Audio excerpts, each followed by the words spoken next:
Some locals call it neo-colonialism. Foreign drug companies using poor and illiterate Indians as guinea pigs in drug trials. Our family has been destroyed by this, and the drug company should know it. The doctors who carry out the trials may be in denial,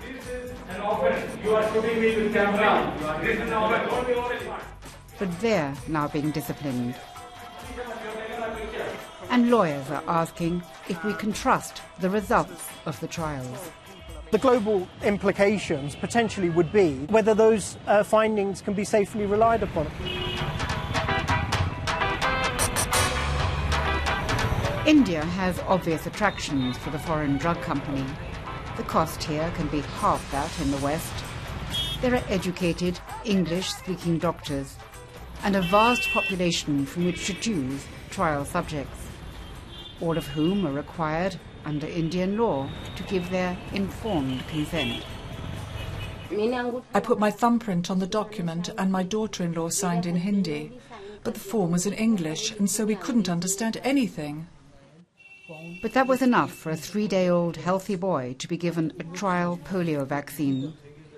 He had aesthesia, which was recorded as a severe adverse event by the hospital. 4 years later, his family say he still has breathing and eating problems.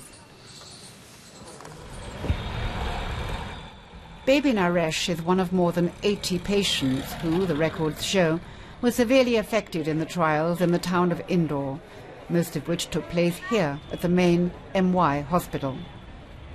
The families of the dozens who died might have never known their loved ones were ever on a trial, were it not for a doctor here at the hospital who turned whistleblower. They recruit clinical trial subjects only from poor and illiterate society because they don't know the meaning of clinical trial. These doctors, they are making money and they earn huge amount from the pharma companies. They are interested only in money. After he challenged his colleagues, he lost his job at the hospital.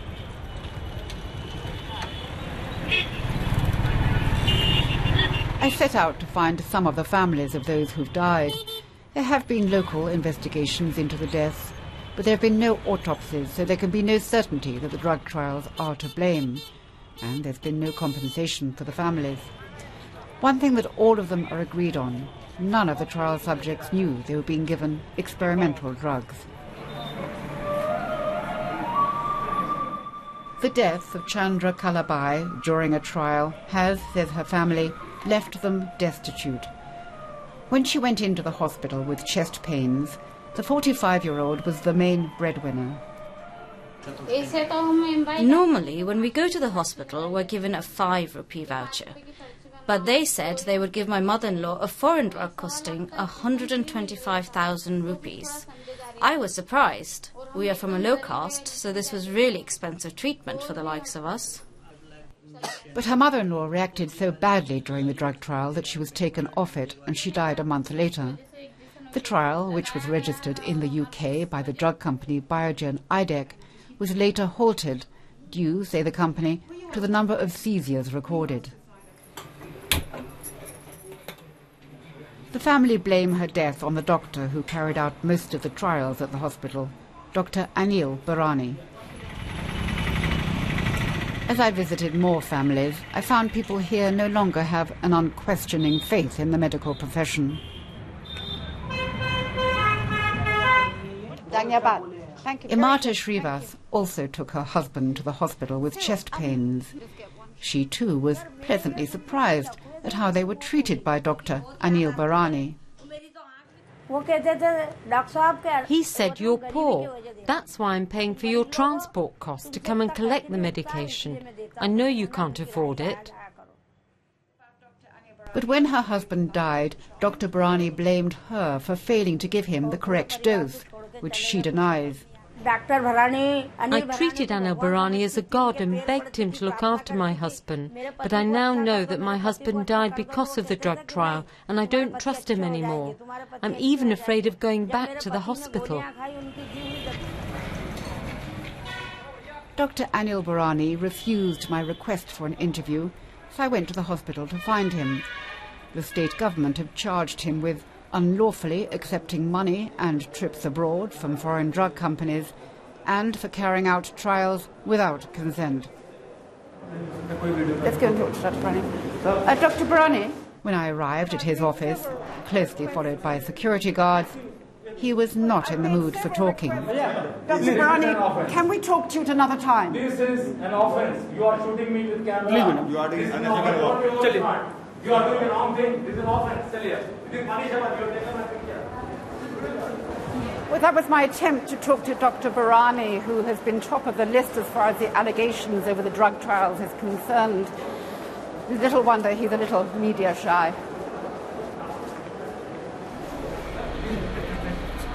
So who is in charge of the doctors?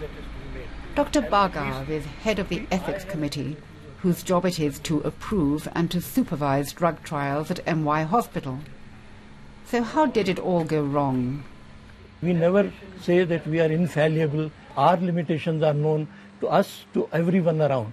Suddenly, because there is a lot of money being poured at... Are you saying you're losing control? In a way, yes. From what is coming up and what is expected of an ethics committee, we may have lost control. But it's not just a hospital here in Indore. A recent parliamentary report suggests that the entire country could be losing control over drug trials, not least because India has only half the number of qualified drug inspectors needed to cope with demand. Still in the state of Madhya Pradesh, I left Indore to find more irregularities in the conduct of trials in the town of Bhopal, a town whose name will forever be linked with the world's worst industrial accident, when an explosion at the Union Carbide plant caused some 20,000 deaths.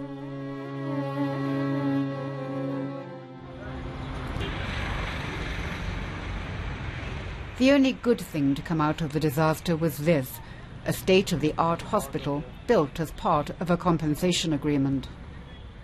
The Bhopal Memorial Hospital was built to treat those who are still suffering from the disaster. Some 500,000 locals were affected.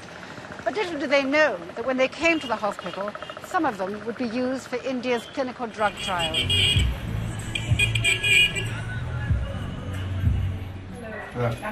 Ramadar Srivastav told me his sight was damaged in the accident. 5 years ago, he suffered a heart attack and went to the Memorial Hospital. His discharge paper shows that he was part of a trial by a British company. AstraZeneca admit that routine monitoring revealed a few of the trial subjects had not given proper consent, but say that Srivastav was not one of them. He says he was not told about the trial and that it affected him badly. No, I haven't heard of AstraZeneca, but I want to say this to them. Please don't do these trials on poor people. Rich people can overcome problems, but if I can't work, the whole family suffers. Why did they choose us? Why indeed? Professor Mishra helped set up the Memorial Hospital and served on the Ethics Committee. These trials are carried out for the benefit of those individuals who are suffering from a particular disease, and there is a drug which can give them relief. But haven't these people suffered enough already? They have survived one of the worst industrial accidents in history, and now they're being put at risk in a drug trial. The way you are talking, you would block the development of medicines for all times to come. But why choose gas victims? Can you ever find out that this drug is likely to produce such a side effect without using it? But why choose gas disaster That question survivors? I cannot answer, because that was not my job to find out. Tarjun Prajapati's father was also a gas victim who was given drugs by the hospital after a heart attack. When his father ran out of the drug called Thondapalinax, Prajapati tried to buy some more. I went to the market to buy them, but I was told they were only available from the hospital. And only then did I realise he was on a drug trial. I feel very bad that my dad died because of those drugs. This claim is impossible to verify because, again, there was no autopsy. On the trial document, it says that the British company, GlaxoSmithKline, are the sponsors, are responsible, and are the investigators for the trial. But GSK told us that they bought the rights to the drug while the trial was being carried out by a French company called Sanofi, named as collaborators on the document. Sanofi told us that the trial was in fact conducted through an Indian research organisation called Quintiles. The drug trial setup can be complicated.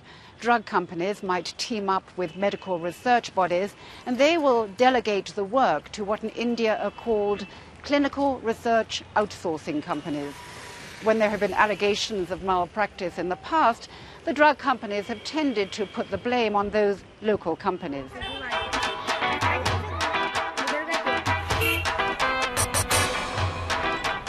It is well nigh impossible for the subjects of drug trials across India to seek compensation. Lawyers are now talking about vicarious liability. I met a British barrister who's here to look into it.